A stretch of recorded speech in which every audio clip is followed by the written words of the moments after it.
just wanted to let you know that when God told Noah to build the ark, he obeyed and began immediately. Your obedience is time sensitive. If God is telling you something today, it's not for you to hesitate, procrastinate, or doubt, but it's for you to begin to pray and move forward in carrying that thing out.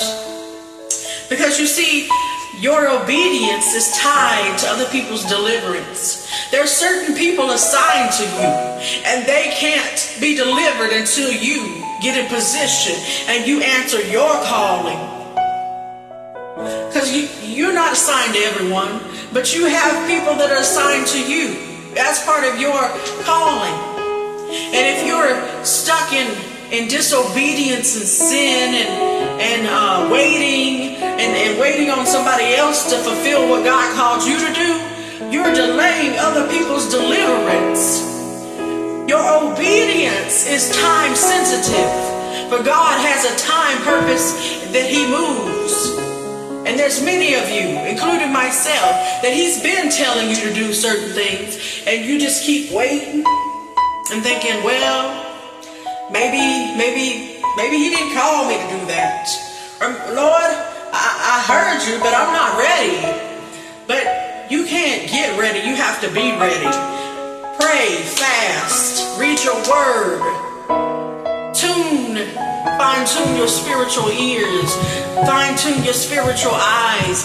Fine-tune and anoint your mouth. Watch what you say. Because guess what? God used the greatest people that went through the worst hell, and he raised them up from the miry clay. He raised them up from the pit to be somebody great for the kingdom of God. So it's not about your title, it's not about your qualifications and credentials, because God can use any willing vessel that submits, yields, and obeys the voice of God.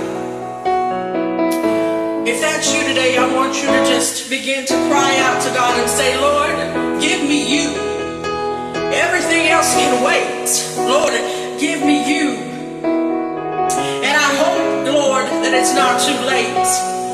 Lord, I'm ready. Send me. Whatever you want me to do, Lord, I'll give it all up just to fulfill the call on my life so that others can be delivered, healed, and set free. Because that's why God came, and that's why he died on the cross, so that others can be set free. There's people around you, on your job, at your church, in your family, that are bound in captivity. They're bound by depression, they're bound by mental illness, they're bound by suicide, they're bound by alcoholism, they're bound by fornication, whatever the case may be, they're bound. And you walk across these people every day, and they're just looking for a sign of hope. They're just looking for a miracle. And they say, Lord, I've been praying, and no one's coming to my rescue, Lord.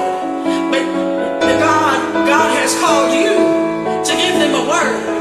Give them a word of encouragement. Give them some money so that they won't be homeless on the street. He's called you to take them under your wing with your expertise and where God has brought you from. And you're just sitting there. You're just sitting there.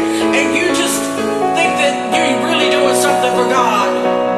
But your obedience is time sensitive. Time is drawing short. Only the remnant is left. God is raising up the army, the prophets from the caves that nobody listened to, that didn't have an influence in the world. But they heard the voice of God. You don't have to be special. You don't have to have a title. All you got to do is be sensitive to the voice of God and obey when he tells you to move, when he tells you to be quiet, when he tells you to go here and not go here. There's people dying out here every day. But not only are they dying, but they're dying to an eternal hell. They're not gonna live past the point that they die. They're not saved. But God called that all might be saved. Just because they don't look like you, just because they don't dress like you, just because they don't sound like you, God called all of us to be saved. He loves all of us. So He wants to use you as His vessel in the earth. Will that be you? Will that be you today? Say yes. Say yes today.